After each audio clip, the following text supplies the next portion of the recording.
Hey, good morning. This is the Colorado Oil and Gas Conservation Commission. It is January 19th, and we are in our open session. We will start with a roll call. Thank you, Mr. Chair. Commissioner Bogue, Commissioner Gonzalez, Here. Commissioner Hackett, Here. Commissioner McGowan, Here. Commissioner Mesner, Here. Commissioner Nanjapa, Here. Commissioner Robbins. Here. Mr. Chair, you have 6 out of 7 commissioners present. Great. Great to see everybody. Good morning. We have a slightly less aggressive agenda today, but we do have some important things to go over. We start with commissioner comments. Does any commissioner have general comments for the good of the cause?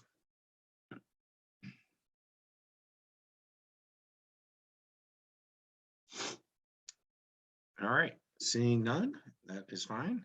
We now will move to general public comment. We do have a sign up sheet for public comment, and 2 folks signed up for public comment, Ronald Booth and Maya Bovigno.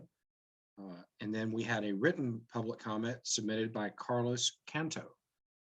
Miss Hearings Manager Larson, do you see either of our public commenters with us? I am not seeing them in the attendee list at the moment. And I don't believe Ms. Amaro has found them either. Well, why don't you keep looking and we'll just continue down our agenda, and if they do show up, we will recognize them at that time. We can be flexible. Next, we have a report. Actually, I don't believe we're going to have a report from the executive director, but I think we then turn to the director and staff's annual report on cumulative impacts and cider. Director Murphy. Thank you, Chair. And if you'll give me just a minute to find the slides, I was counting on maybe 3 more minutes before having to go. So give me just a second, please. And Director Murphy, Mr. Booth has joined the meeting. So if we would like to call on Mr. Booth, we could bring him in, and that will give you 3 to 5 minutes to get your slides up and running. Thank you, Ms. Larson.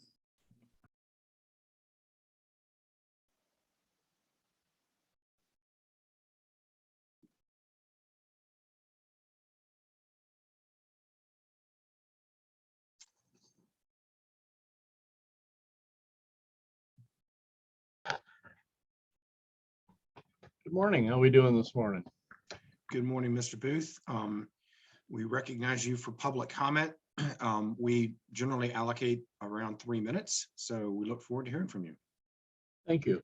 I hope at this point each of you has received the copies of the document titled Colorado Targeted by Fossil Fuel Industries Disinformation Playbook at this point. If not, if you were to check with the receptionist at your front office, she does have copies of those for each of you. The reason I bring this to your attention, I know this has come up in meetings past, the notion that the fossil fuel industry has for a long time engaged in a concentrated and considerable campaign of disinformation, not only the public in general, but decision makers such as yourself, as well as our legislative representatives. I'm hoping that this detailed analysis provided by the Union of Concerned Scientists will add some weight to those statements that have been made by myself and many others in the past. It details that campaign of disinformation and outright lies as just over the past decade. And, you know, in the course of your decision making, I would ask that you not only consider this in-depth report, which only covers the last decade, but also the many revelations that have become public that the industry has engaged in these sort of activities, both directed at policymakers such as yourselves and the general public as far back as the 60s. In fact, there was even a article that came out the other day showing a newspaper clipping from 1912 that showed the fossil fuel industry knew back then that burning fossil fuels is going to have exactly the sort of impacts that they're having on health and environment that we see before us today, most notably with things like the Marshall Fire. Now, I know that the 4,500 or so fossil fuel wells that the COGCC has authorized since Governor Polis has taken office aren't in and of themselves responsible for the Marshall fires or the other climate disasters we've seen. But I would remind you that your primary mission statement is to protect the health and the environment. And though those 4,500 wells that have been rubber stamped aren't in and of themselves responsible for that fire, it's the sort of decisions that have been influenced by the deceptions foisted on all of us by the fossil fuel industry since day one, almost literally, that has driven the decisions that culminated in that fire and the other environmental disasters we're seeing, not only here in Colorado, but nationally and globally. So I hope you'll give that some weight and consideration as we move forward and understand that every single new well that is permitted is adding more fuel to the fire, literally. The other thing that came to light of serious concern that really puzzled me is in a recent rulemaking where it is now allowed for those homeowners closest to a proposed new operation to waive the 2,000-foot setbacks to allow that operation to be closer to development. And, as I look at that, I would have hoped that perhaps the COGC would have been a little more forward thinking and looking at, okay, what happens when that homeowner who has provided the waiver to the COGC then goes and sells that home to a new homeowner? Is there any kind of obligation put in place that they have to notify that new homeowner that that waiver existed? What is the recourse for that new homeowner when they are impacted by that well that's been put, say, 1,700 feet instead of 2,000 feet from their home? So, anyhow, Mr. Booth, yes, oh, sorry, your time has expired. I kind of had that feeling and was about to say thank you very much for your time. Hope you all have a good day. Stay healthy out there, okay? Thank you, Mr. Booth. Thank you for bringing these matters to our attention. We appreciate it. Ms. Larson, did our other public commenter appear? She did indeed. So we'll bring Ms. Bienvenue in and she'll be ready here in just a moment. No.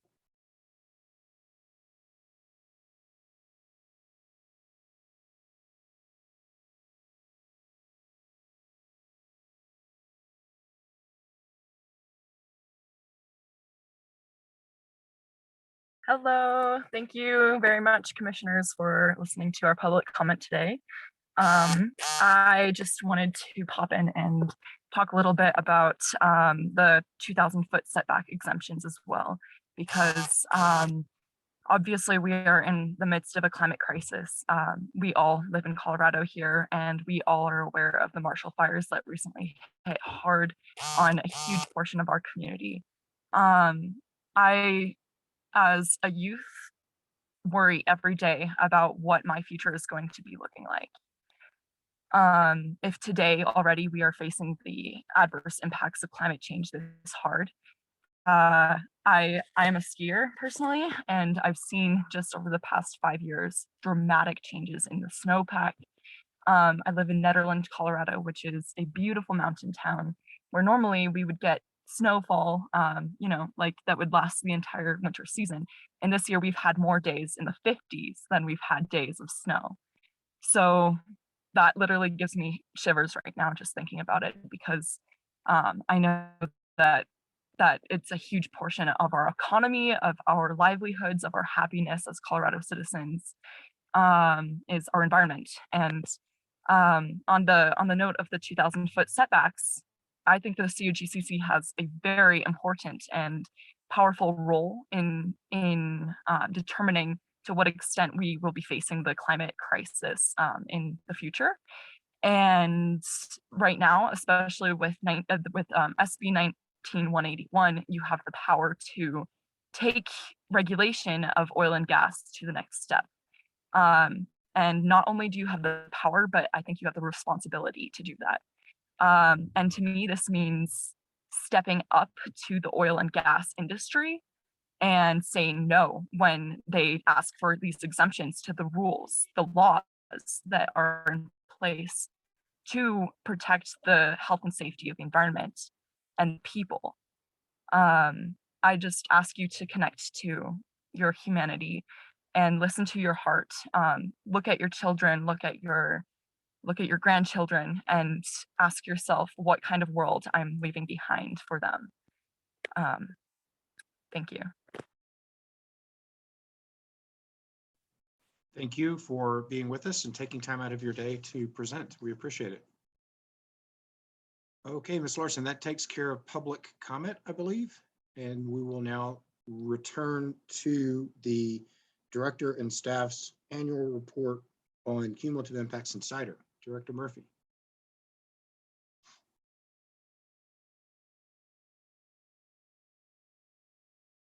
Thank you, Chair. Thank you, Commissioners. No matter how long we've been remote, I still struggle finding things like unmute and stop video or start video. Hopefully you can see the presentation now. In hindsight, instead of calling this report, we probably should have called it an orientation. And that's in part because we released this report yesterday and launched a new web page for it to capture both this report and the ones forthcoming, as well as related information, and to provide an avenue for the public or other interested stakeholders to provide comment on this. We released this report just yesterday and wanted to put it out there and then provide an overview or an orientation to the report, recognizing that today is the first business day that folks may have to review it, but we don't expect folks to have reviewed it today. I look forward to the ongoing dialogue that is going to take place regarding this report, the data that is being collected and the data that will continue to be collected into the future and how that can be utilized by this commission. So I just wanted to be very, very clear for everybody who is focused on this. Staff understands that it was released yesterday and that the presentation today is really to guide our thinking, what's in it, and to set up future conversations, not to be the ultimate conversation about it. So jumping into the presentation itself, again, for those who aren't as acquainted with Rule 904, the Rule 904 requires staff to produce an annual report on cumulative impacts. That rule was adopted in November of 2020, went into effect January of 2021, and here is our first report. We're publishing it the first working day after January 15th, the deadline. This report, as we discussed during the rulemaking, is focused on the data we have collected to this point, which is somewhat limited to this point. Going forward, we will publish annual reports by the end of February for the previous calendar year. That allows staff a little bit more time to put together more data, as we expect more data to be coming in, and also for us to work in concert with our partners at CDPHE, which I'll address a little bit later in the presentation. We have created a website to house this and future reports and related information. A link is in the presentation and it's also live on our website. I want to take a moment to thank my staff for an incredible amount of work they have put in this year to implement both the rules and also prepare and pave the way for putting this report together. I apologize if you can hear my two gigantic dogs having a WWF style wrestling match in the background. Working from home is still a real special experience. I also wanted to especially thank our partners at CDPHE and the Air Pollution Control Division, and also our partners in the Department of Natural Resources and the Colorado Parks and Wildlife for their help.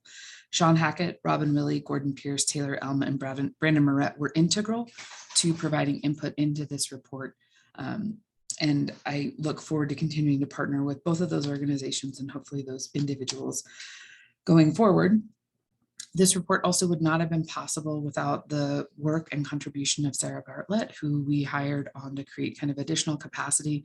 She has been able to carry forward the message of staff and our partners in CDPHE and CPW in this report, but I cannot state enough how helpful she has been guiding this work product. So again, today we're providing you with a high-level summary only. We look forward to the future conversation, and we do anticipate ongoing feedback over the coming 10 months, and an iterative discussion about how the report itself can be improved, what other needs there may be. So jumping in to some of the data itself, I wanted to flag that the reason that the data is somewhat limited is that the report is focused on reporting out about the OGDPs that are approved during the calendar year, which the 5 of you know quite well is 7. So that's a fairly limited data set. I think it's a good start to start seeing what we can see, but it certainly isn't the end of the data collection necessary to be able to understand how to assess and move forward. I think it's important to note that we have OGDPs approved in different parts of the state, on the Western Slope and Piceance Basin, on the Eastern Plains, and also in the DJ Basin. Interestingly enough, 2 of the OGDPs approved on the Eastern Plains were related to helium. So that's a little bit different perhaps to look at or think about than a typical oil and gas location. I am going to share a couple of examples of the data, but those aren't representative of the only of the data that we think is most important. They're simply examples to help orient, again, in the report itself. There is more information and a more robust discussion. So the first example to talk through is water use. This is the water that's used during drillings and completions activity. This is new data that the commission is collecting as a result of the rules that you adopted in November of 2020. Water use, as you'll note, is highest in the DJ Basin, which is related to the well characteristics. West Slope is achieving about 96% recycling, which is an incredible statistic. And again, the helium wells on the Eastern Plains may distort some of this information. And so we'll need to continue to monitor how different types of development, different types of gases produced may affect this and other data throughout the report and in future reports. Another example that we wanted to highlight is wildlife. I think it's important to note that we have no locations that were approved within a high priority habitat, and there were no compensatory mitigation needs identified through the process. That said, CPW's involvement in our process has grown dramatically, which provides increasing and enhanced protections for wildlife. And those are focused on well abandonment and other in-process type activities at an oil and gas location. Again, kind of going back to the rule 904 itself, as compensatory mitigation projects are identified, there will likely be a delay as to when the monies are collected, but once monies are collected, CPW will begin preparing its own annual report on compensatory mitigation that will complement the work in this report. That isn't here because we didn't have compensatory mitigation projects. Another example that I wanted to be sure to touch on is proximity.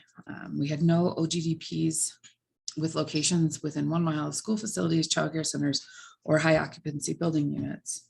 However, there are approved oil and gas development locations within proximity to building units. And as you all know, that was some of the most robust discussions during the hearing process.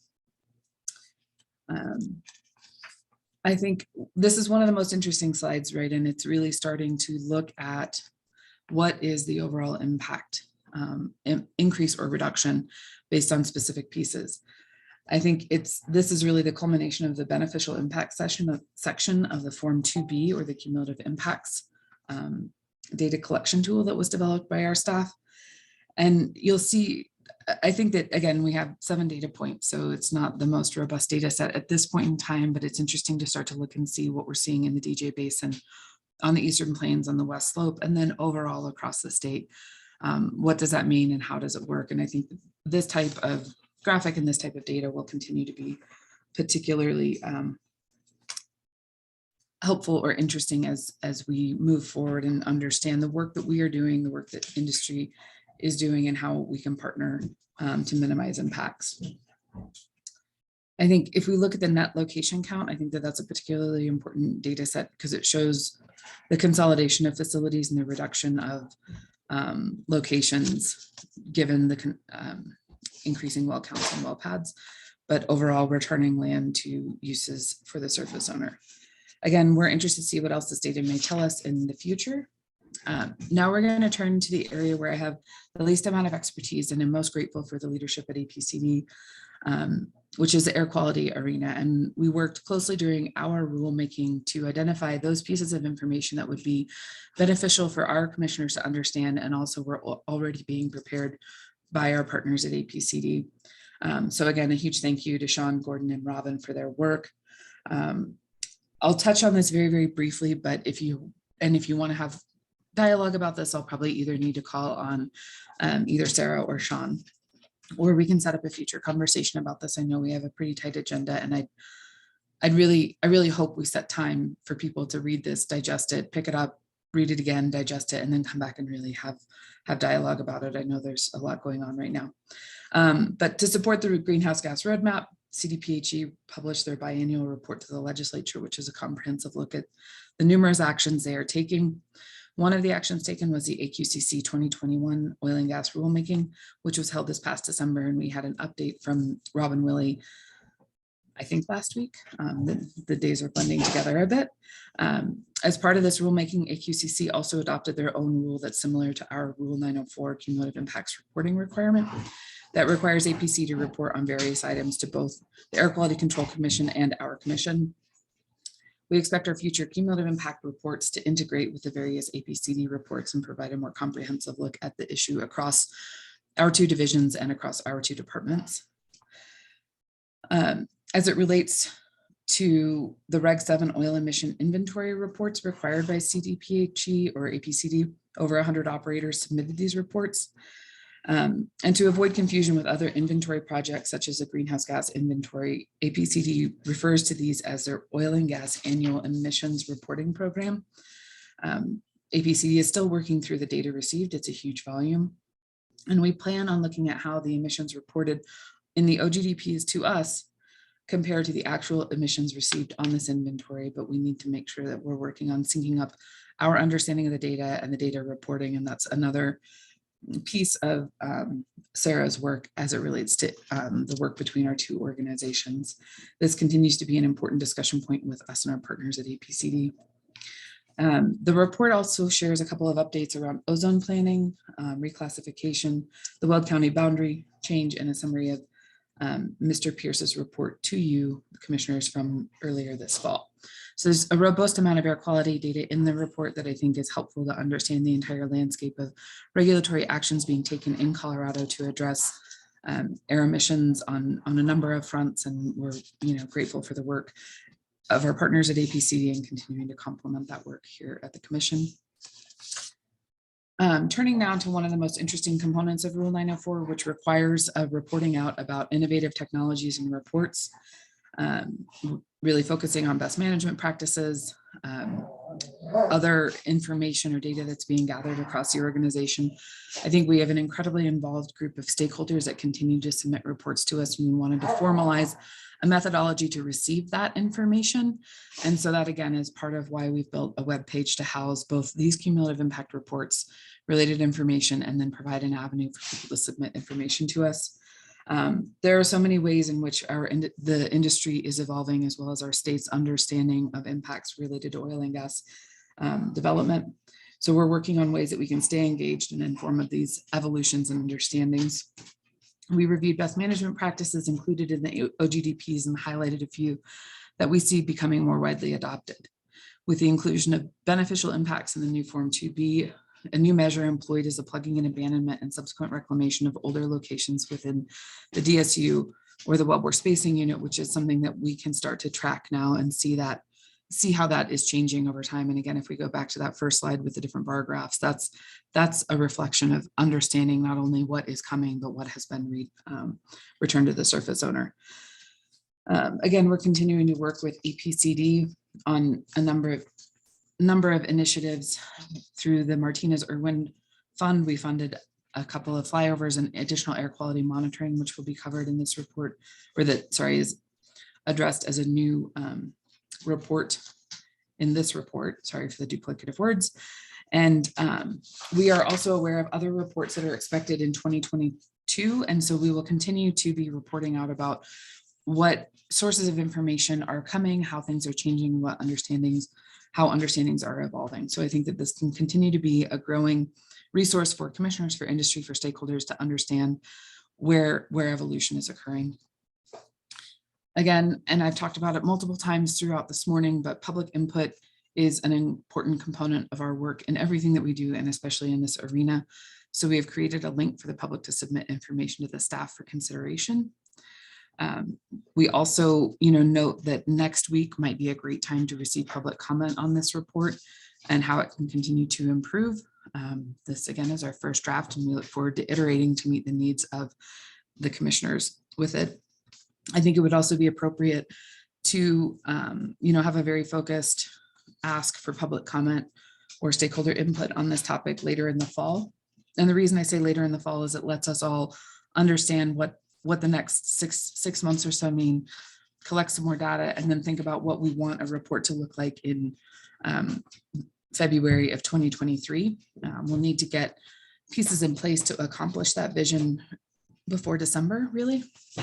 And so, again, trying to think about how we can iterate, how we can provide forums for topics and discussion is an important component. And that's why we've stood up a webpage dedicated to this topic.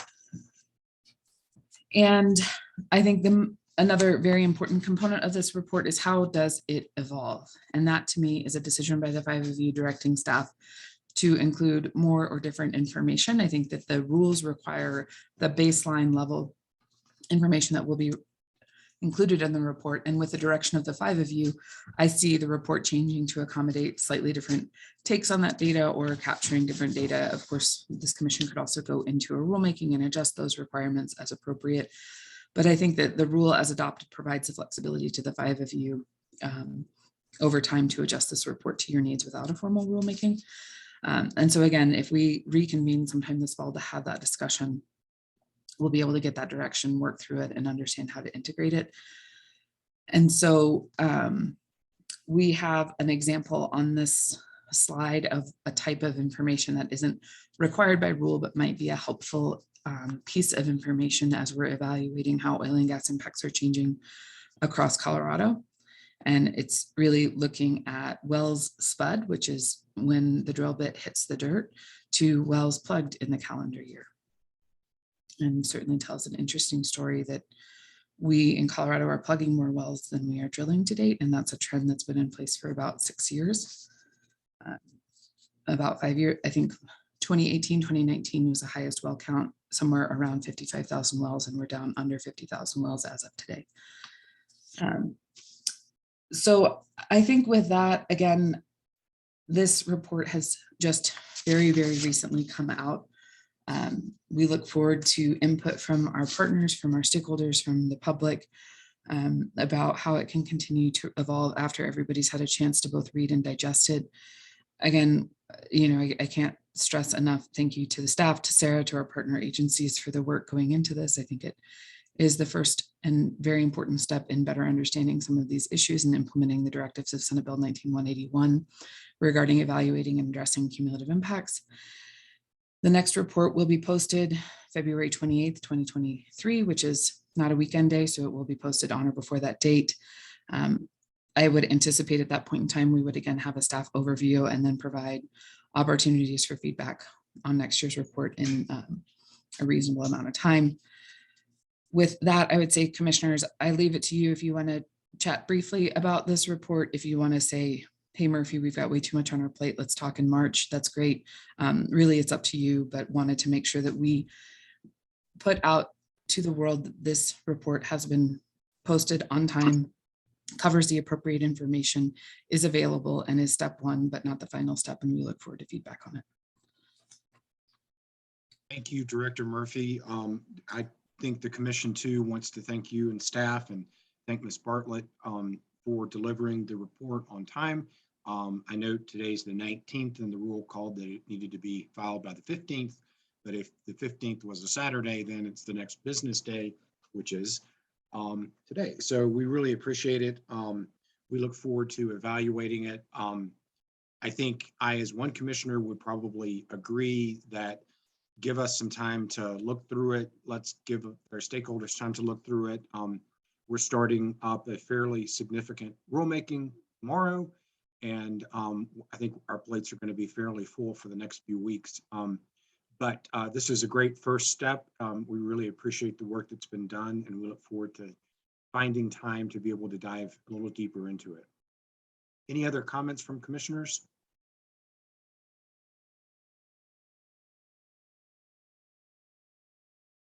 Okay.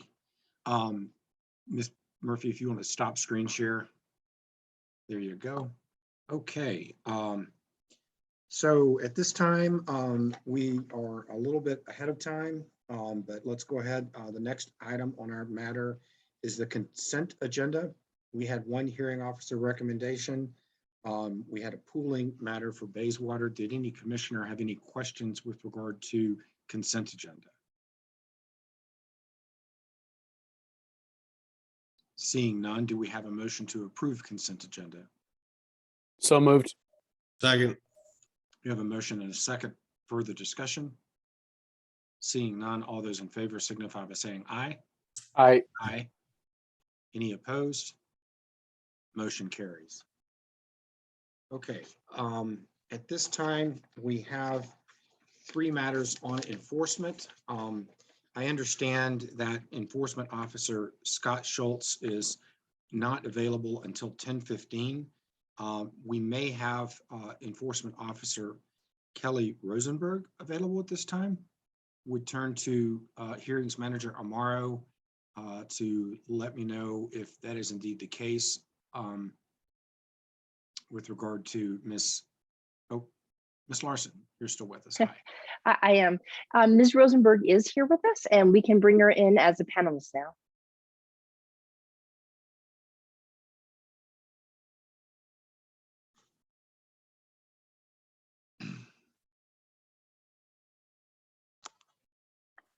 Good morning, Ms. Rosenberg.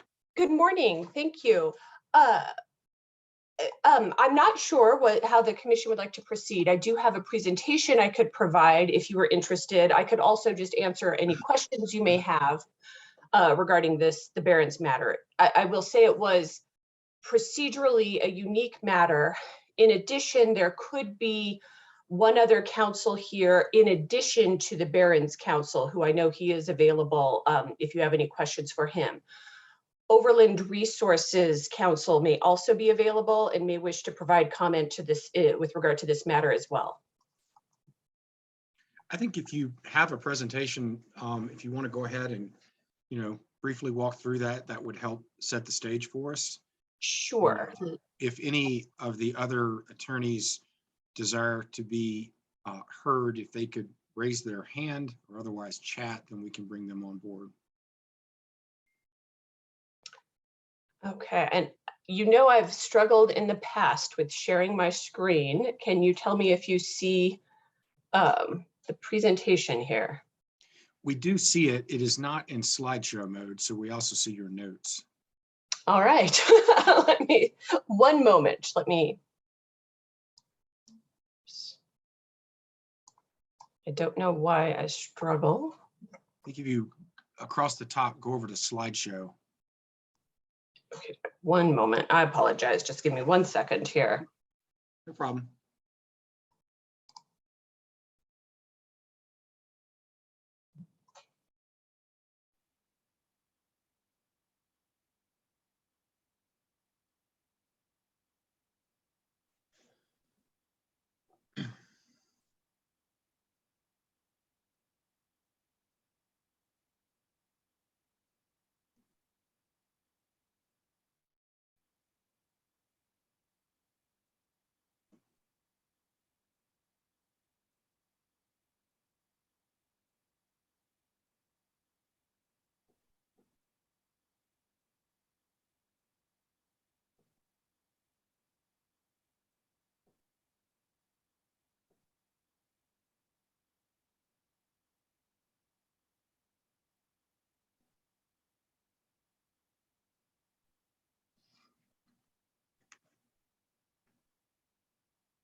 I don't think I will be able to successfully get this to share. I don't know what my trouble is with Zoom. I've had it before. I will figure it out before I present to you again the next time. I could quickly just verbally tell you it's not that complicated of a presentation, so that may be more effective. So I just wanted to say this matter is regarding the crux of this issue is that staff has a Form 10 that pursuant to the rules, it is not allowed to transfer the wells. It is complicated by the fact that there is a district court order, actually two, transferring the legal ownership of certain wells to the underbonded operator. And in this instance, Barron's is underbonded by $480,000. And so as a result, staff is prohibited by rule from transferring the operatorship of those wells from Overland Resources to Barron's Resources. Staff filed a petition in August 2020 on behalf of the director for the commission to approve a request from the director that Barron's be required to provide the extra bonding prior to staff being able to approve the Form 10. There was another procedural complication wherein Overland Resources filed a intervention to seek to be admitted as a party into the matter. Staff objected to that request for intervention on the grounds that from staff's perspective, Overland was seeking relief inconsistent with what the petition was requesting. However, staff believes that the intervention request is moot at this point, given what Barron's and staff have agreed to. However, I will note that that issue was fully briefed to the hearing officer, that issue being the intervention issue in March 2021, and the parties, there was never a ruling issued on that motion. So that motion is outstanding. And again, staff believes that the intervention request is moot because of what staff and Barron's have agreed to. And as I noted, Overland's counsel may be present on the call and may have a comment that they may wish to make, but I do note they haven't been admitted as a party. This matter had delays for numerous reasons. And in November 2021, Barron's did obtain legal counsel, and then we were able to hammer something out pretty quickly at that time. And what we've hammered out is what is before you now, which is the order to the commission that seeks essentially asking you to approve the petition that the director filed. And in addition asks, here, I'll go down to my slide where I can make sure I get to approve the pending Form 10, which has been pending for a couple of years at this point, subject to the other terms of the commission's order. So in other words, we are asking that the Overland wells be transferred to Barron's. At that time, we ask that Barron's Form 1s be suspended, that their operator number be revoked, and that all of the wells, including the wells that were transferred in the Form 10, be added to the orphan well list. And we ask that Barron's existing financial assurance be foreclosed upon, and that at this time is $165,000 in total. And because Barron's would need an additional $480,000 in bonding to become compliant, and that just is not an option for Barron's, that's why we're seeking this relief. And that is the crux of what we're requesting. Okay, thank you for the overview, Ms. Rosenberg. Do you know whether any other attorneys desire to provide any perspective to this at this point? I do know that Barron's attorney said he would be here present, but he didn't have anything to offer unless you had specific questions for him. I'm unaware if Overland Resources lawyers wish to speak. We've been emailing. They're aware that it's here today, and they may, but I don't know whether they wish to make a comment or not. Okay, well, we will. We've informed them that if they do, they could raise their hand or otherwise chat, and we've not seen any of either of those action items happening. So we'll take it that they're resting on the case as you presented it. Do any commissioners have questions for Ms. Rosenberg? Commissioner Gonzalez? Thank you, Chair, and thank you, Ms. Rosenberg. I've got a question about just in terms of, Barron's they're the recipient of this transaction, and they are receiving 14 wells, I understand, from Overland.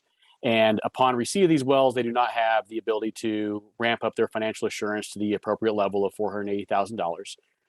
Was there any conversation with Barron's about a potential on-ramp to get to that amount of financial assurance over time? And how did those discussions go? I'm just concerned about, not being able to meet financial assurance. So the next step is just orphaning the wells to the state. Yes, this had been a discussion that staff had with Mr. Barron's for about a year before I was involved in the matter. And then at that time, I had discussions with Mr. Barron's as well. And I do understand that he had been working with local organizations to see if there was a way. They had talked about transferring some of the wells. There isn't a way to transfer the gas from these wells at this time either, which further complicates things. So without giving a lot of details, yes, there had been a lot of discussions about that possibility. And you'll note that this matter took an unusually long time to get before you. We really did engage in a lot of back and forth and a lot of discussions. Just nothing ever came to fruition. Thank you, Ms. Rosenberg. Yeah, so I think that gets to the part of the matter in that staff is not, so we've got, I think, a couple of matters this morning in which the operator is being revoked and we're taking the wells and we're taking whatever financial assurance is there. And it just, I think what the commissioners are seeking is sort of a clarification that this is sort of a last resort and not sort of a first opportunity. And I think that's what you've clearly stated. Yes, thank you. Other commissioners with questions? Commissioner McGowan? Thank you, Mr. Chair. Just to follow up a little bit on Commissioner Gonzalez's questioning, when the wells, and I just want to try to understand how Barron's got into this situation. Were the wells that were transferred originally, when they were first transferred, operating wells, but then Barron's couldn't find a way to deliver the product from the wells, or were they already inactive wells? Yeah, and Mr. Garish, Barron's counsel, may be able to provide, correct me if I'm misstating things. There was litigation, Overland and Barron's had litigation, and I understand that as a result of the litigation or during the pendency of the litigation, many of the wells were shut in at that time as a result of the litigation. So they've not been functioning for a couple of years at this point. And I understand there just isn't a means to get them back online. And I hope that answers your question. As I said, Mr. Barron's counsel might be able to provide further detail if you seek more. No, well, I'm not sure. And then I just want to clarify for folks who are listening,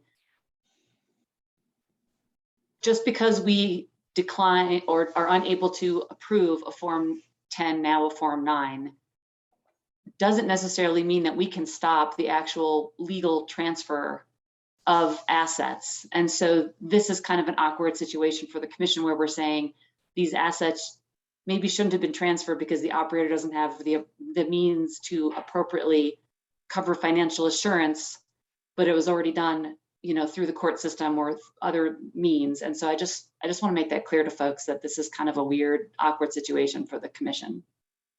Yes, and we've discussed that internally quite a bit. And there is a question of whether the district court has authority to transfer the regulatory ownership of a well. They could transfer the legal ownership of the well. Our position, which has been deemed correct in other regulatory programs, but as far as I know, hasn't been directly challenged in this context, is that the General Assembly has deemed that the commission has exclusive jurisdiction and authority to determine who is allowed via your regulations to be the operator of record pursuant to your regulations. And I don't think a district court can simply circumvent all of those regulatory requirements and force the commission to approve a document. It's a complicated legal issue in that it's not been challenged, as far as I know, in the district court. And I don't know what every judge would rule, but that is our educated belief as what the outcome would be. But thank you. But we don't have the authority to say those wells need to go back to Overland and Overland needs to take care of them. Well, you probably want to speak to Mr. Davenport about this, but my impression would be we can't tell a judge, no, you can't, that legal transfer, you have to reverse it. However, I don't think the commission has to recognize it from a regulatory perspective and say, okay, Barron's, now you are responsible because this judge said so. I think you'd have to still have all of your regulations and requirements met before you would do that. But it sounds to me like as part of this agreement that we've all come to, we are recognizing that the transfer is occurring, belongs to Barron's. They will now be abandoned and they now will belong to the state. Yes. In this instance, yes, that is what the parties agreed to. Thank you. See that Mr. Garish has joined the panel. I would recognize him if he has anything further to add on this point or any of these points.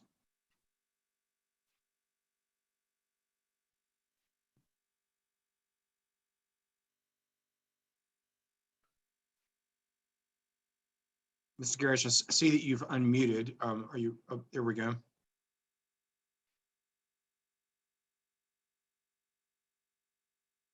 We cannot hear you.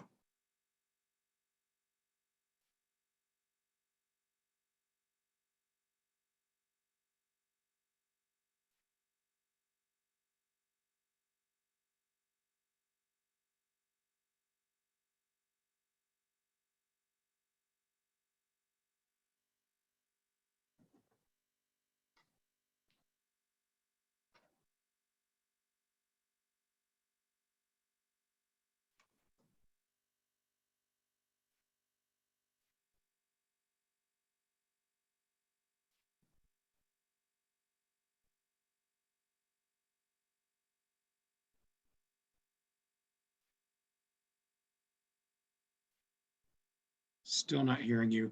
If you unmute, you also need to potentially turn up the volume on your keyboard.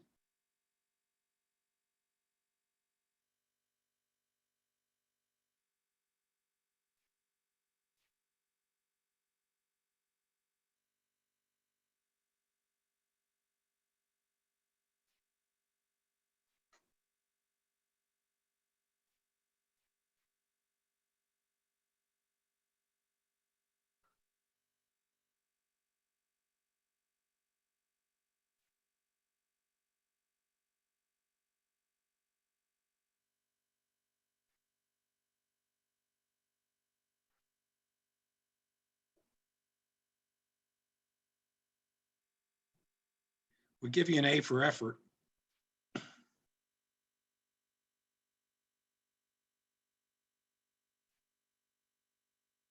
And I don't think there's anything we can do on our end. Michael, I did email you and say I can speak on your behalf if you would like, if that's easier. Or you could try calling in and using his phone instead in the *6 or whatever.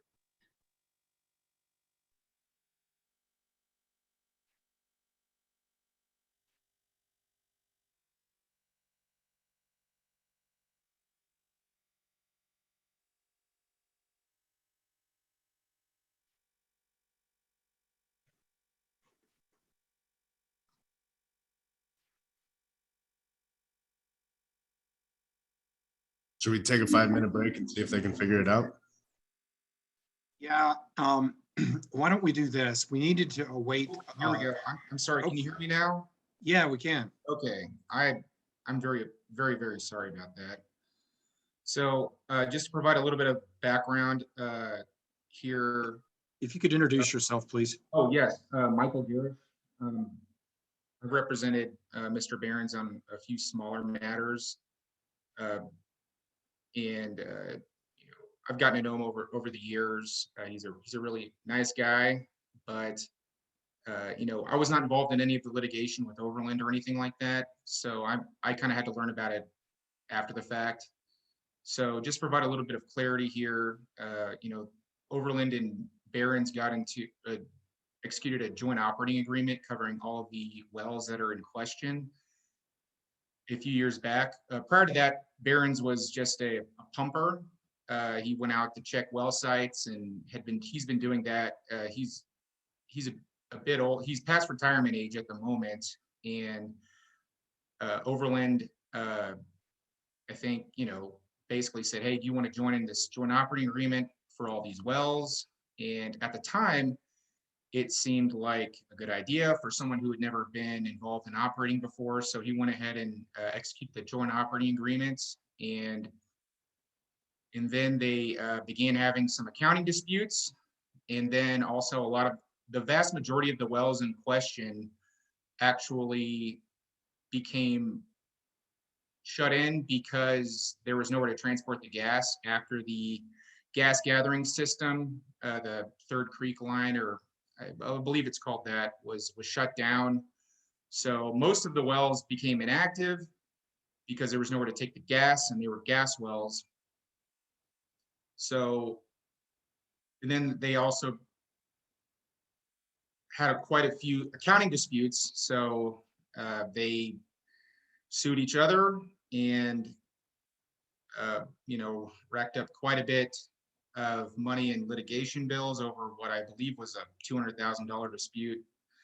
And so ultimately Barron's ran out of money to fight the lawsuits, and he got this judgment against him.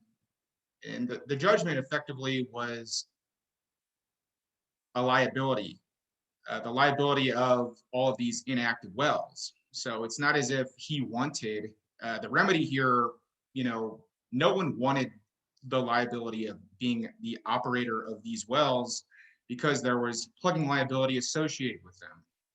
So because he ran out of money, he couldn't fight this, and he got the judgment against him to have to take over operatorship of these wells that bore with it liability. And that was effectively his punishment, I guess you could say, or the judgment against him, that Overland, you know, prevailed, and now they don't have to plug these wells, and Barron's does. So, you know, he simply doesn't have the money. Not all of the wells, I would point out, are, some of the wells would be, in fact, many of the wells would be operable and actually are good gas wells and or oil wells. There's just simply nowhere to take the gas. And so, you know, he's just kind of in a little bit of a bind. Like I said, he is a little bit older, doesn't have the ability to, you know, and I'm, you know, when I give the summary here of this information, and, you know, I'm kind of, like I said, it's just a summary. There's a lot more to it. I think the lawsuits were in multiple jurisdictions. There might have been 3 total. So anyways, he, you know, he's come to the point where he can't take over these wells. He kind of agrees that, you know, it makes sense in the situation that Overland should not have to bear the burden of plugging these wells. And so he's kind of just taking his licks, and, you know, he's not happy with the situation, but ultimately, you know, wants to find some resolution because this has been a big cloud hanging over his head, and, you know, wants to kind of continue being a pumper for some smaller operators around and kind of, you know, live out his retirement doing that, you know, less and less over time. So he's okay with the idea of not being an operator, and I feel like he's truly sorry that it's just been about the entire situation. It was not his intention when he got into this. And so, you know, he ultimately just wants to kind of move on from this. And, you know, he's okay with having to repay his bondsman, you know, for the money that's being kind of foreclosed upon. and he's going to have to work out a situation with them on how to do that. So I'm not sure if there were any other questions specifically for me from the panel here. Okay, thank you for that, Mr. Garish. This matter gets a little bit stranger by the moment. We also had a chat from a gentleman named Chris Pandolfo with Overland Resources LLC, indicating that you have significantly misstated the facts. Nonetheless, just a sec. Nonetheless, Overland is okay with the proposed order. So with that, I think I've got a question for Ms. Rosenberg.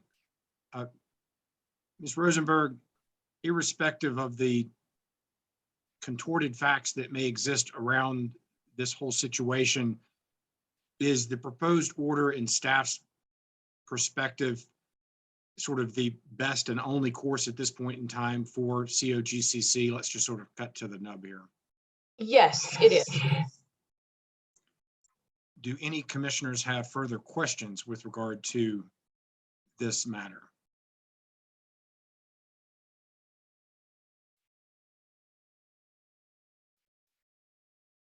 All right, seeing no further questions, do we have a motion?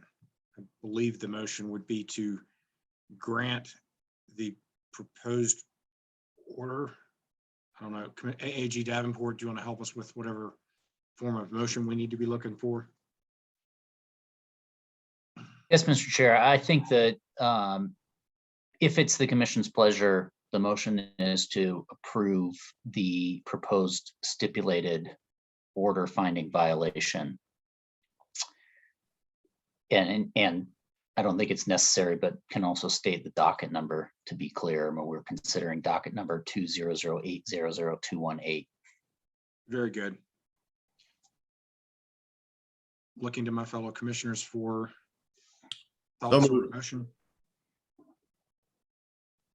Second. So we have a motion and a second. Any further discussion? Seeing none, all those in favor signify by saying aye. Aye. Aye. Any opposed? The motion is granted. Okay, Commissioner McGowan.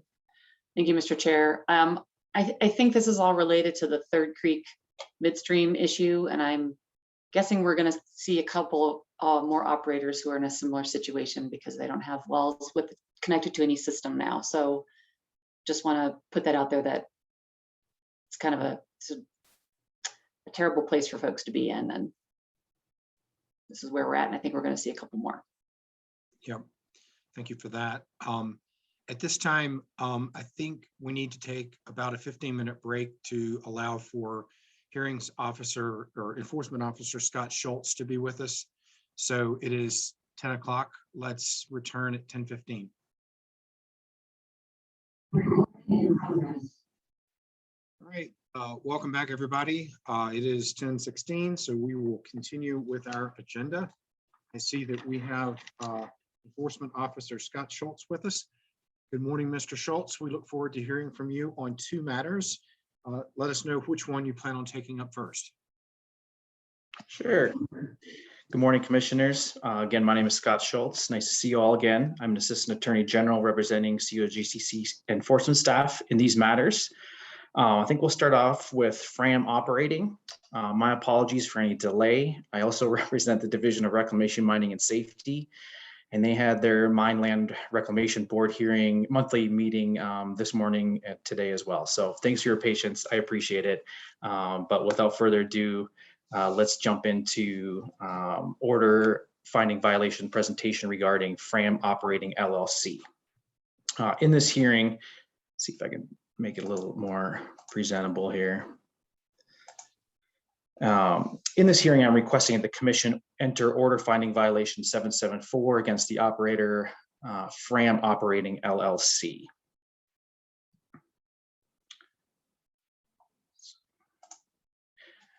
It's just a little bit of background that FRAM Operating LLC is the operator of record for approximately 29 wells in Mesa County. Back in April of 2019, FRAM filed for Chapter 7 bankruptcy in the U.S. Bankruptcy Court in the District of Colorado. I provided those bankruptcy case numbers in case anyone wants to track those at all. Just a reminder that Chapter 7 is essentially liquidation of all of their assets, not a reorganization. This bankruptcy kind of toiled along for a while. Both COGCC enforcement staff and counsel at the Attorney General's office was tracking these cases, and the bankruptcy finally closed these cases in March 15th of 2021.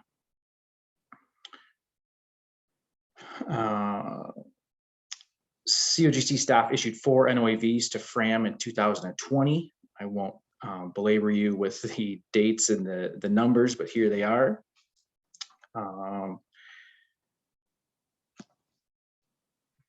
In late 2021, a notice and application for hearing was issued for this enforcement matter. Again, at the Commission's request, we tried to speed along the process for some of these defaulting operators, including those who had filed for bankruptcy, such as FRAM. All of the 4 NOAVs included Rule 309 violations for FRAM's failure to file the necessary Form 7s. Just a heads up that former Rule 309 is now Rule 413 in the new rules. But you'll see in your portfolio that the order finding violation that I proposed to you is in regards to the old rules and not the new rules. FRAM is also in violation of Rule 319B. I'm not going to read this to you. You guys are well aware of old Rule 319B, which is now current Rule 434B, but this is the specifics of the rule. FRAM is also in violation of Rule 326B, which is now Rule 417B. This is in regards to there's one typo here of NRG. It should be FRAM, but this is in regards to FRAM's responsibilities to MIT these shut-in wells. Here's a little snapshot of FRAM's current financial assurance with the COGCC. Again, FRAM has roughly 29 wells in the state of Colorado. Enforcement staff is requesting that the Commission order the operator FRAM to return to compliance with the Act and rules. Enforcement staff is requesting that the Commission order the operator FRAM to pay a penalty of approximately $850,000 for their violations. You can see a breakdown of the penalty calculation here. The penalty duration matrix was applied. Go into much further detail, obviously, in my proposed OFV, but I tried to break this down into rule violations in the proposed OFV. In your portfolio, it is also broken down by well. Enforcement staff is requesting that the Commission order include requirements that if the operator FRAM does not return to compliance or pay the penalty imposed within 35 days of transmittal of your order, that the director shall revoke FRAM's authorization to conduct oil and gas operations in Colorado and foreclose on the $345,000 in financial assurance.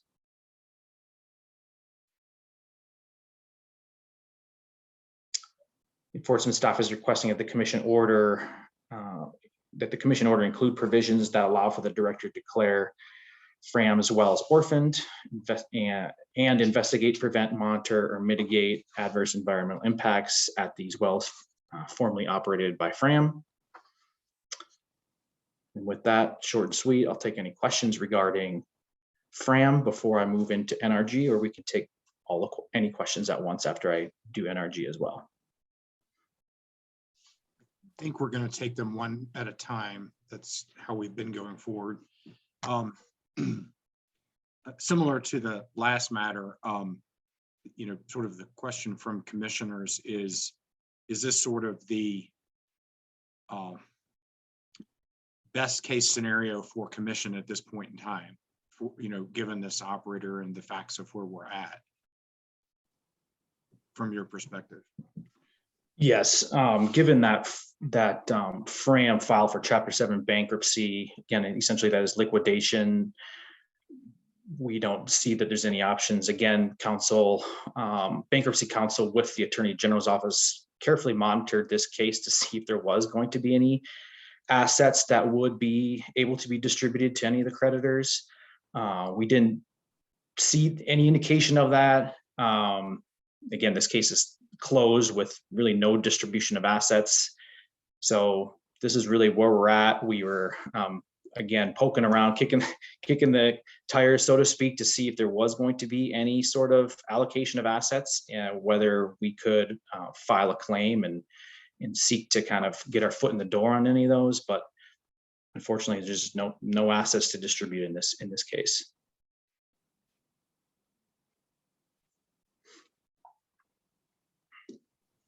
Further questions from commissioners?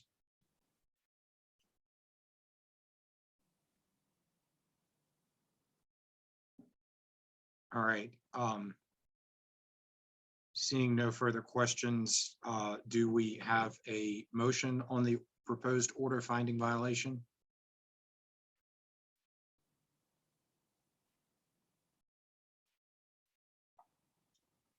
Commissioner McGowan? Thank you, Mr. Chair. Would the appropriate motion be to approve the recommended? Yeah, okay, so that's what I'm moving. Second. Okay, we have a motion and a second. Further discussion? Seeing none, all those in favor signify by saying aye. Aye. Any opposed? Motion carries. Mr. Schultz, if you want to go into the next matter.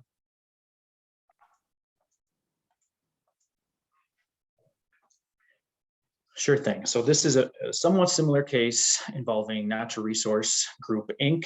In this hearing, I'll be requesting that the commission enter order finding violation 775 against the operator Natural Resource Group, Inc.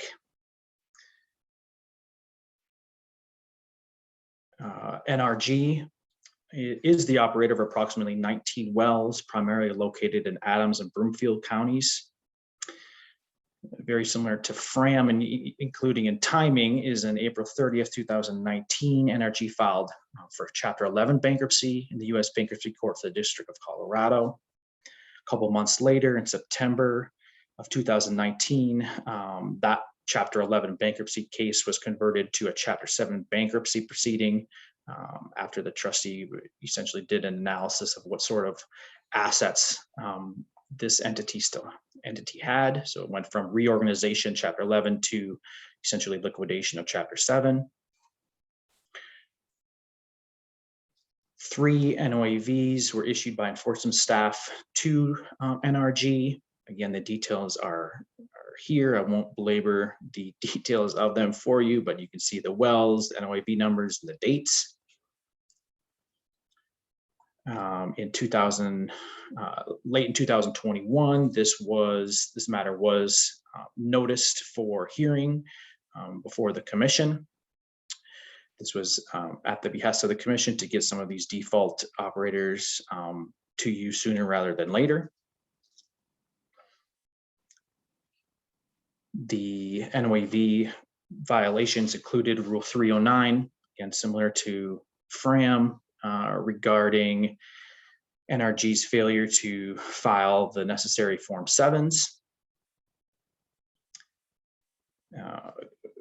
The NOAVs also included violations of Rule 326B. The proposed order finding violations gives you the breakdown of the penalty calculations for these rule violations. Now this is Rule 417B in the current rules. Just a snapshot of NRG's current financial assurance. We have roughly $80,000 in financial assurance.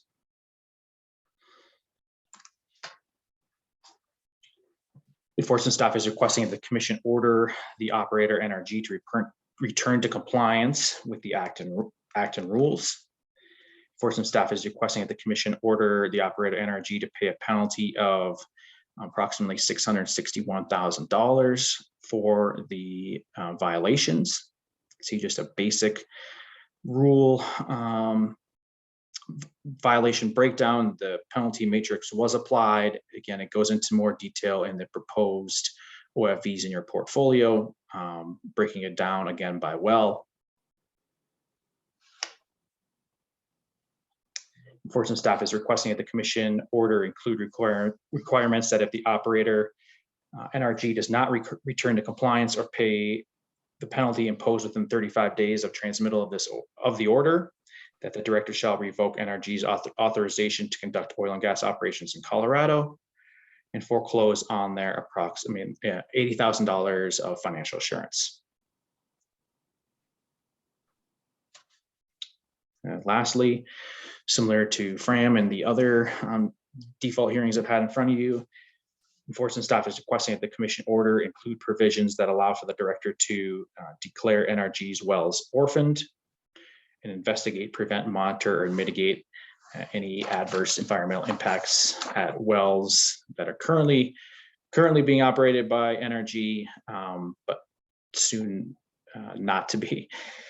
Again, the proposed OFVs in your portfolio go into much greater detail. I'd be happy to answer any questions you have regarding that detail.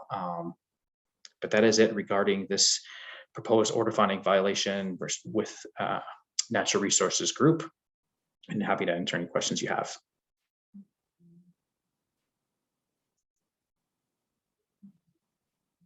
Thank you, Mr. Schultz. Commissioner Gonzalez. Thank you, Chair. Thank you, Mr. Schultz. I've got a question. I'm thinking about this one in light of the FRAM OFV that we just heard, and in this one, the NRG, we're seeking, or in the order, it provides for an appearance before the commission prior to any Form 10 certificate of clearance being submitted by these principals of NRG, and I'm curious why that was the case in this matter and not in the FRAM matter. Thank you, Commissioner Gonzalez. That's a great question. Frankly, in the FRAM matter, we just didn't have any up-to-date information on who was surviving at the entity. So that's the distinction, is we had a little bit more up-to-date information regarding the individuals with NRG. We just didn't have that in FRAM, and it's not something that I take lightly, and I just don't think we had proper information to seek that in FRAM. That's very helpful, Mr. Schultz. I think that's appropriate. I think I've stated before this commission in previous matters that unless we can identify the principles, I have a hard time just saying principles in general. So I think that's appropriate in this case, and I appreciate you clearing that up for me. Can you remind me how many wells NRG has? Approximately 19. Okay, thank you. And FRAM had 29. Other questions for AAG Schultz?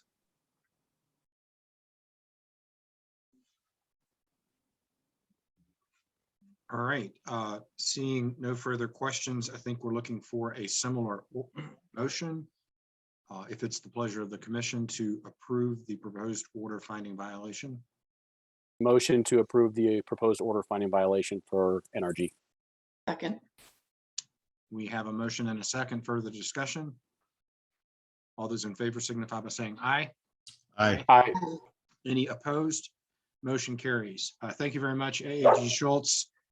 Thank you for being with us and for presenting, and no problem on dueling hearings this morning. So thanks for being with us. Thank you, commissioners. Your patience is much appreciated. I'll see you again soon.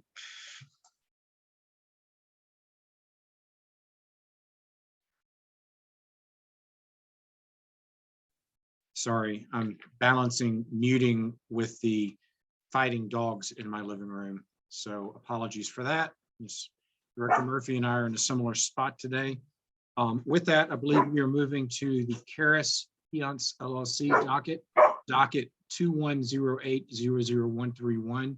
AAG Davenport, do you want to set the stage? Thank you, Chair. Commissioners, as I'm sure you recall, you heard this matter last week, January 12th and 13th, and requested that I draft the order consistent with the commission deliberations for consideration at this meeting. The commission also requested that I confer with the parties, staff, and Karis through council in regard to one of the commission's tentative decisions, and that was to grant the surface owner waivers, a shorthand we've been referring it to. I did send the entire proposed order to you last night for your review. I'd also conferred with the parties. The parties reviewed the language in the order section of that draft order regarding the surface owner waiver and discussed that amongst themselves as well as with me. And I feel comfortable representing to you that they are supportive of that order language in the order.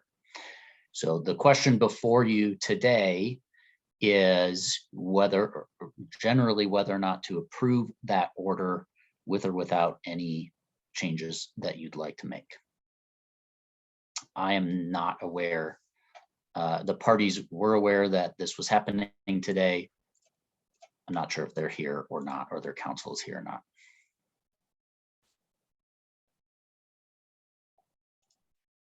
It appears that Mr. Neslin, one of Karis's counsel, has raised his hand. Let's bring Mr. Neslin to the panel. Sorry, Mr. Kirshner has as well. Let's bring both to the panel.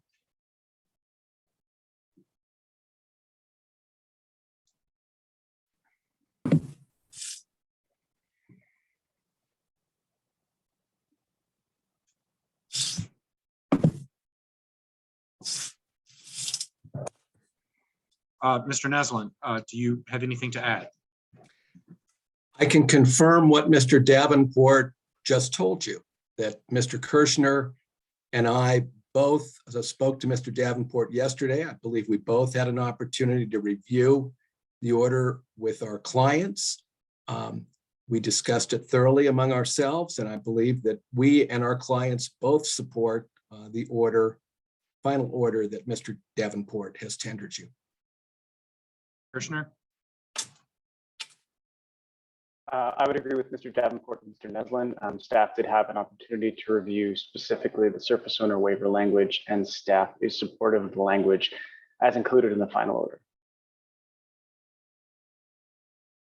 Very good. Any questions from commissioners for any of the three council before us?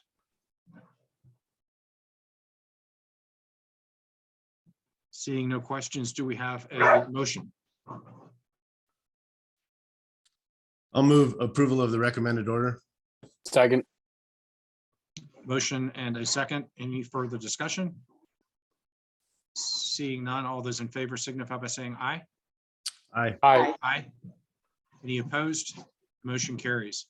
I want to thank Mr. Kirshner, Mr. Neslin, thank AAG Davenport for the good work here. I think this is a positive method of going about doing this, and we appreciated the presentations that we heard last week. With that, I believe we've come to the end of our agenda. Does any commissioner have anything further? Commissioner McGowan? Thank you, Mr. Chair. Could you just remind me, I know that we talked about putting together a group to work collaboratively on communications and compliance expectations. I don't remember where we left that and when we would report back, putting that group together. I apologize. I'm just wondering if you could remind me. It's because we didn't really move forward with that. I was thinking that it might be something that we could take up when we have one of our check-in meetings with ourselves, that we could sort of flesh that out amongst ourselves at one of those hearings or at one of those meetings. It is on my to-do list. I've started putting some ideas around what it should look like. We have heard from some folks that are interested in it. So I'll bring it up at our next agenda, at our next unagenda meeting. And with that, really apologize. I've got a significant dog fight going on. With that, I think we're concluded today. We will see everybody tomorrow morning at 9 a.m. for the beginning of financial assurances. We have a staff presentation. And then tomorrow afternoon, tomorrow evening, and Friday morning, we have public comment. And we have a number of public commenters on the financial assurances docket. With that, we would look for a motion to adjourn this morning. So moved. Second. A motion and a second. All those in favor signify by saying aye. I Aye. Any opposed? We're adjourned. Everybody come back tomorrow. We're gonna have a big day.